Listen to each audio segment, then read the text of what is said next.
Good morning बच्चों, एक बार आपका फिर से स्वागत है ऑनलाइन क्लासेस के अंदर। सबसे पहले तो मैं कुछ महत्वपूर्ण बातें करना चाहूँगा। कुछ बच्चे बिल्कुल वीडियो नहीं देख रहे हैं, सिर्फ नोट्स से काम कर लेते हैं, तो उनको बता देना चाहता हूँ कि नोट्स कुछ काम नहीं आने वाले हैं। अगर आप वीडियो नहीं देखते हो तो नोट्स आपके कुछ भी काम नहीं आने वाले हैं। तो सभी बच्चे समझदार बने, होमवर्क के साथ साथ वीडियो को पूरा देखो। साइंस का वीडियो आप कितनी देर देखते हो ये हमें पता चल जाता है, लेकिन आप लोग वीडियो नहीं देख रहे हो। कुछ बच्चे ऐसे भी हैं, बोलते हैं सर होमवर्क करें, तो होमवर्क तो करना ही है, ना वीडियो देखो ना होमवर्क करो। तो यह आपके लिए समय जो है वो बहुत ही कीमती समय है। इसमें आप होमवर्क के साथ साथ वीडियो पूरा देखो और उसमें रुचि प्रकट करो कि हम पढ़ रहे हैं, हमें अच्छे नंबर लाने हैं परीक्षा के अंदर। तो ऐसी सोच बनाओ, तभी आप लोग आगे अच्छे नंबर ला पाओगे, वरना हालत आगे बहुत ख़राब होने वाली है। इसलिए सभी अपना समय पर काम करें और वीडियो पूरा देखें, चाहे किसी भी सब्जेक्ट का हो। अब हम कर रहे थे पृथ्वी के ऊर्जा तंत्र की। किसकी बात कर रहे थे? पृथ्वी के ऊर्जा तंत्र की हम लोग बात कर रहे थे। पृथ्वी के ऊर्जा तंत्र की हमने बात की, उसके अंदर मैंने आपको एक शब्द बताया था, विवर्तनिक शक्तियां।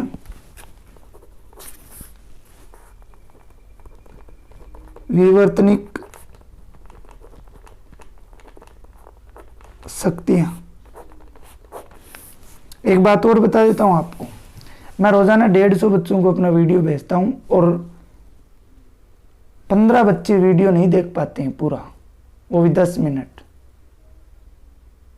ये बहुत ही घटिया हरकत की जा रही है। हम लोग इतनी मेहनत करते हैं, आपके लिए वीडियो भेजते हैं, आप लोग कुछ नहीं करते हो, सिर्फ नोट्स देख लेते हो, वो भी पता नहीं बनाते हो या नहीं बनाते। तो ध्यान रखें इन बातों का। सभी सीन ही नहीं करते हैं कि हमें क्या भेजा गया है, चैप्टर कौन सा चल रहा है, पता ही नहीं है बच्चों को। इसलिए काम करते रहें, सभी वीडियो देखें।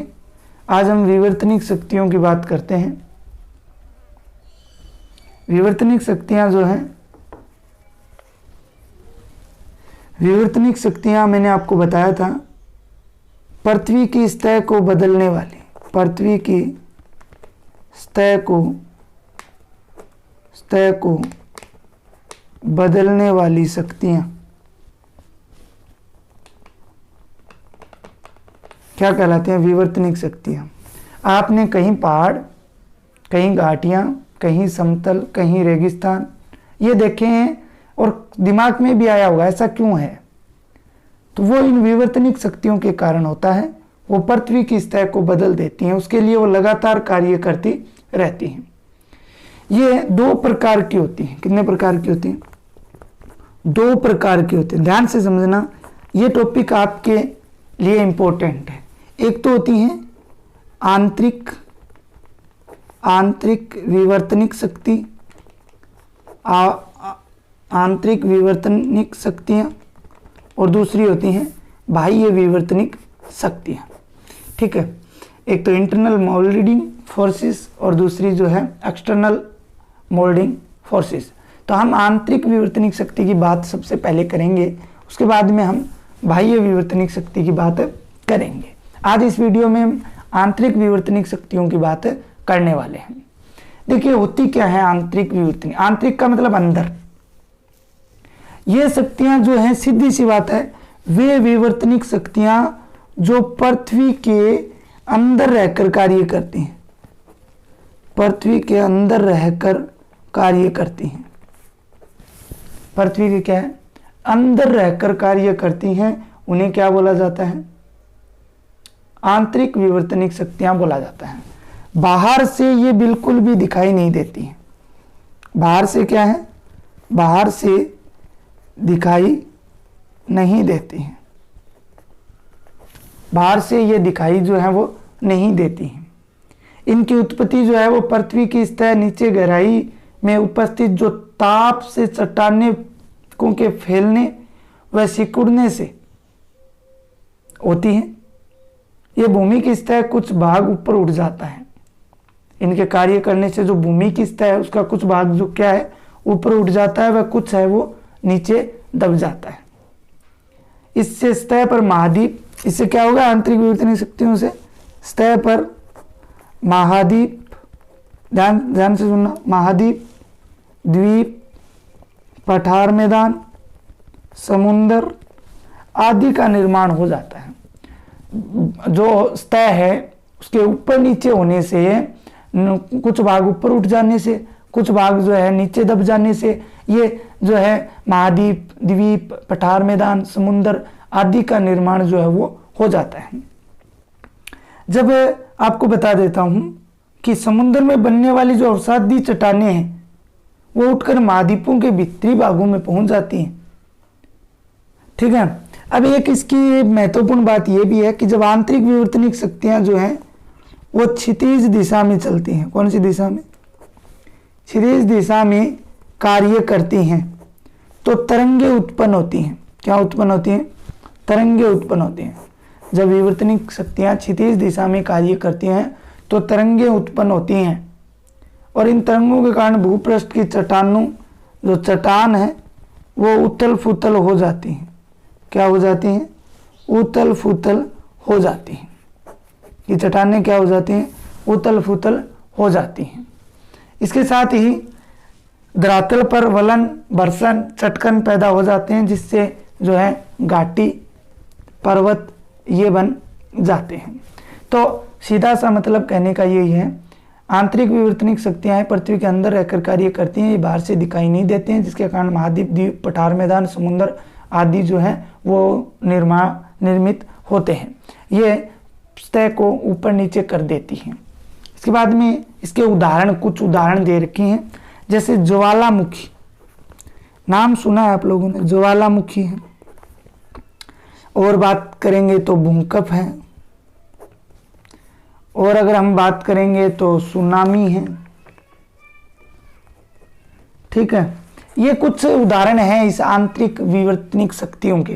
तो कोई आपसे प्रश्न पूछे, कोई एक आंतरिक विवर्तनिक शक्ति को समझाइए, तो हम ज्वालामुखी, भूकंप, सुनामी आदि में से किसी को एक को समझा सकते हैं। आज हम बात कर रहे हैं अभी ज्वालामुखी की, कि ज्वालामुखी क्या होती है। तो देखिए, ज्वाला प्लस मुखी, पृथ्वी के मुख से निकलने वाली ज्वाला को क्या बोलते हैं, ज्वालामुखी। पृथ्वी के मुख से निकलने वाली ज्वाला को क्या कहा जाता है, ज्वालामुखी कहा जाता है। जो आंतरिक विवर्तनिक शक्ति की सबसे विचित्र घटना है, आंतरिक विवर्तनिक शक्ति की क्या है, विचित्र घटना है। इसमें पृथ्वी के अंदर होने वाली हलचल के कारण धरती जो है वो हिलने लगती है। जैसे ही पृथ्वी के अंदर हलचल होगी तो धरती है वो हिलने लगती है, तथा भूपटल को फोड़कर, भाई जो भूपर पट्टी है अंदर अगर हलचल होगी तो भूपर पट्टी को फोड़कर धुआं, राख, वाष्प एवं गैसें बाहर निकलती हैं। कई बार तो अति तप्त चट्टानें पिघलकर लावा के रूप में बाहर निकलती हैं, और ऐसे लगता है जैसे पानी बह रहा है। आप YouTube पे सर्च करना ज्वालामुखी के बारे में, आपको ऐसे पानी सा, लावा इतना गर्म पानी की तरह बहता हुआ नजर आपको आएगा। इससे भयानक विन्यास का दृश्य उपस्थित हो जाता है। अगर उसके चपेट में जो भी आता है वो सब कुछ नष्ट हो जाता है, और इससे जान माल की बहुत बड़ी हानि होती है। ठीक है, तो ज्वालामुखी नाम इसको क्यों पड़ा, क्योंकि पृथ्वी की सतह पर बने मुख से ज्वालाएं निकलने के कारण ही इसे क्या कहा जाता है, ज्वालामुखी कहा जाता है। इस द्वीप पर उपस्थित, अगर हम बात करें एक अंग्रेजी में वोल्केनो, ठीक है ना, वोल्केनो द्वीप है जो है, ठीक है ना, और इसका नाम अंग्रेजी में वोल्केनो होता है।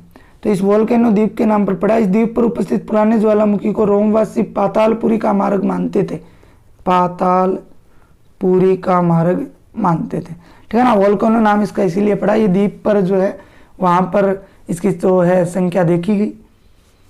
ज्वालामुखी का संबंध आपको भी पता चला ही है, किससे संबंध है, पृथ्वी के अंदर भूगर्भ से है। दाब के कारण लावा एक नली के रूप में सतह की ओर ऊपर उठता जाता है। दाब जैसे ही बढ़ेगा तो लावा जो है वो उसके सतह की ओर ऊपर उठता आता है और फिर बाहर निकलकर फैलने लगता है। कुछ ज्वालामुखी निरंतर सक्रिय रहते हैं, कुछ रुक रुक कर सक्रिय होते हैं, कई बार सक्रिय रह सदा के लिए बंद हो जाते हैं। ज्वालामुखी अगर हम बात करें तो संसार के हर क्षेत्र में, संसार के हर क्षेत्र में जो है ज्वालामुखी आपको मिल जाएगी। इसके साथ ही अगर हम बात करें तो मगर सामान्यतः ये नियमबद्ध मेखलाओं पर उपस्थित, लेकिन ज़्यादातर जहाँ आती हैं वहीं पर आपको नजर आएंगी। जैसे प्रशांत महासागर के द्वीपों और उनके चारों और तटीय भागों में ज्वालामुखी बहुत अधिक पाए जाते हैं। प्रशांत महासागर जो है ना, प्रशांत महासागर और उसके आसपास जो भी तटीय भाग हैं उनमें ज्वालामुखी अधिक पाए जाते हैं। ज्वालामुखी से हानियाँ तो होती ही होती हैं, लेकिन कई बार इनके लाभ भी होते हैं। क्या होते हैं? लाभ भी होते हैं, क्योंकि इनके द्वारा मिट्टी जो बनती है, जहाँ पे लावा आ जाती है मिट्टी बनती है, वो उपजाऊ मिट्टी होती है। क्या होती है? उपजाऊ मिट्टी होती है, क्योंकि उसमें गंधक, बोरी, कमल आदि कीमती धातुएं लावा के साथ भूगर्भ से बाहर आ जाती हैं, जो पेड़ पौधों के लिए अति आवश्यक होती हैं। ठीक है, गर्म पानी के झरने में जो होते हैं, गर्म पानी के झरने, वो इन्हीं के कारण बनते हैं। तो ये हमारा ज्वालामुखी हो चुका है। बिल्कुल जैसे मान लीजिए ये सतह है, सतह को ये भूगर्भ है, इस प्रकार से नली के रूप में लावा जो है वो बाहर निकलेगा इस प्रकार से, ठीक है ना, बाहर निकलेगा। आपने टीवी वगैरह के अंदर देखा होगा बहुत सी बार। तो ये जो है वो लावा है, ये भूगर्भ से निकल रहा है, ठीक है। तो इस प्रकार से ज्वालामुखी की हमने बात की। 2 नंबर हम बात कर लेते हैं भूकंप की। किसकी बात कर लेते हैं? भूकंप की बात कर लेते हैं।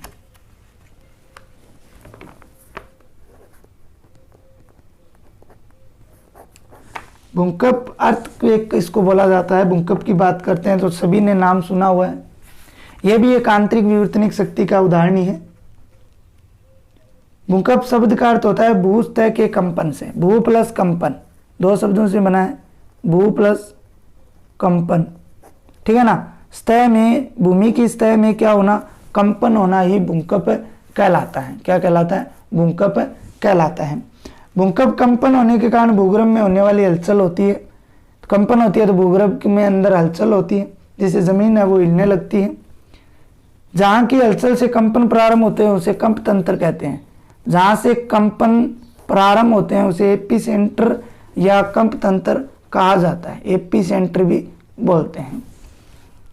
कंप केंद्र से प्रारंभ होकर तरंगे चारों ओर फैलती हैं।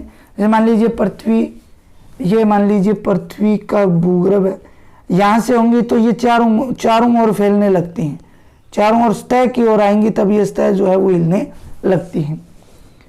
तरंगे जब भूमि की सतह पर पहुँचते हैं तो कभी कभी आगे पीछे तो कभी ऊपर नीचे, कभी आगे पीछे कभी ऊपर नीचे होने लगती हैं। भूकंप का महत्व उसकी तीव्रता पर निर्भर करता है। भूकंप की तीव्रता कभी कभी इतनी होती है कि भूकंप आने का पता ही नहीं चलता है। कई बार तो बहुत कम होती है, भूकंप की तीव्रता बहुत कम होती है जिससे पता ही नहीं चलता है कि भूकंप आया हुआ है। कई बार बहुत अधिक होती है जिससे बहुत सारे जान माल की हानि हो जाती है। समुद्र के पानी के नीचे होने वाले भूकंपन को सागरीय कंपन कहते हैं। समुद्र के पानी के नीचे होगा उसे क्या बोलेंगे? सागरीय कंपन बोला जाता है। क्या बोला जाता है? सागरीय कंपन बोला जाता है। अब आपको महत्वपूर्ण बात बता रहा हूँ भूकंप से संबंधित। भूकंप को भूकंप मापी द्वारा मापा जाता है। किसके द्वारा? भूकंप मापी द्वारा। यह तो मापा जाता है, जबकि अगर तीव्रता जो है उसको किस पर मापा जाता है? पैमाना जो है वो रिएक्टर पैमाना। कौन सा? रिएक्टर पैमाना। भूकंप मापी द्वारा मापा जाता है, जबकि रिएक्टर द्वारा इसको मापा जाता है पैमाने पर। अब कुछ हम मान की बात कर लेते हैं कि कितने मान पर भूकंप हैं वो हानिकारक होते हैं, कितने पर जो है बहुत ज़्यादा नुकसानदायक होते हैं। तो अगर 4 इकाई का भूकंप होता है, कितने इकाई का? 4 इकाई का, तो ये हल्के भूकंप होते। टीवी में देखना आप, वहाँ पे भूकंप की तीव्रता इतनी थी, तो आपको मिलेगा 4 इकाई तक होगा तो हल्के भूकंप होंगे। 5.5 का होगा तो प्रबल, 5.5 में क्या होगा? प्रबल। ठीक है, 6 इकाई से ऊपर, अब देखिए 6 से ऊपर विनाशकारी, गुजरात के कच्छ क्षेत्र में आया था, ठीक है ना, 6 से विनाशकारी। 7 के ऊपर अगर माने तो सर्वनाशी, जिस क्षेत्र में आते हैं वहाँ सब कुछ नाश कर देते हैं। 4 के हल्के, 5.5 के प्रबल, 6 के विनाशकारी और 7 के सर्वनाशी। इससे पूरे क्षेत्र जो है 7 के आने पर तबाह हो जाता है। भूकंप की उत्पत्ति का कारण पृथ्वी के अंदर की बनावट में असंतुलन होता है। असंतुलन प्राकृतिक या मानव निर्मित जलाशयों के दाब या विस्फोटक आदि के कारण भी हो सकता है। वर्तमान में प्लेट विवर्तन सिद्धांत के आधार पर भूकंप की व्याख्या की जाती है।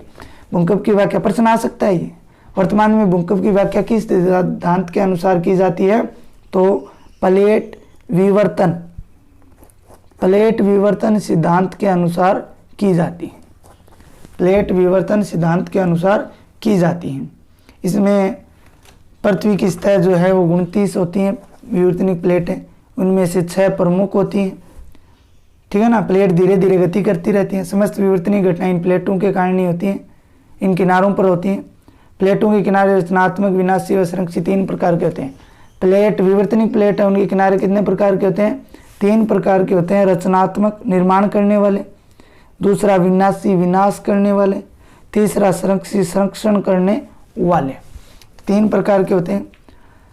उत्तरी भारत अगर हम बात करें, विनाशी किनारों पर ही अधिक परिणाम के विनाशक भूकंप आते हैं। इन विनाशी में ही जो है वो अधिक आते हैं। उत्तरी भारत, तिब्बत तथा नेपाल में भूकंप का कारण प्लेटों के टकराव को माना जाता है। अगर हम उत्तरी भारत, तिब्बत तथा नेपाल में भूकंप आते हैं तो उनका कारण जो है वो इन प्लेटों के टकराव को माना जाता है। प्लेटों के किनारे विनाशी नहीं होने वाले भागों में भूकंप आते हैं, जिनकी व्याख्या मुश्किल होती है। भारत को भूकंप जोखिम के अनुसार 5 भागों में बांटा गया है। भारत के 5 भागों के अंदर भूकंप आने वाले क्षेत्रों के आधार पर बांटा गया है। जम्मू कश्मीर, हिमाचल, उत्तराखंड के कुछ भाग सर्वाधिक जोखिम वाले माने गए। जम्मू कश्मीर, हिमाचल प्रदेश, उत्तराखंड, ठीक है, पंजाब, हरियाणा व उत्तर प्रदेश के कुछ भागों को कम जोखिम माना गया है।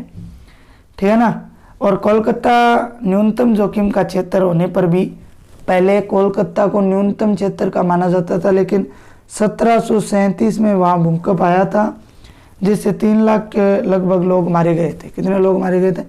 3 लाख के लगभग लोग हैं वो मारे गए थे। आज तो पॉपुलेशन बहुत ज़्यादा हो गई है, अगर वैसा भूकंप आ जाता है तो कम से कम 20 लाख लोग मारे जाएंगे, क्योंकि उस समय 3 लाख लोग उतनी जगह पर ही थे। तो कम जोखिम वाले जो हैं वहाँ पर भी जो है आ जाते हैं। नियमों की जो अवहेलना है वो होती देखी गई है, जैसे कोलकाता का उदाहरण मैंने आपको दिया। लेकिन जम्मू कश्मीर, हिमाचल और उत्तराखंड को अधिक जोखिम वाले क्षेत्र माने जाते हैं, जबकि उत्तर प्रदेश, पंजाब, हरियाणा को कम माना जाता है। तो आज के लिए इतना ही। अगले वीडियो में हम सुनामी की बात करेंगे और सृजनात्मक और विनाशिक प्राकृतिक बल की बात भी करेंगे। उसके बाद में बाह्य विवर्तनिक शक्तियाँ हैं हमारी, उनकी बात हम करने वाले हैं।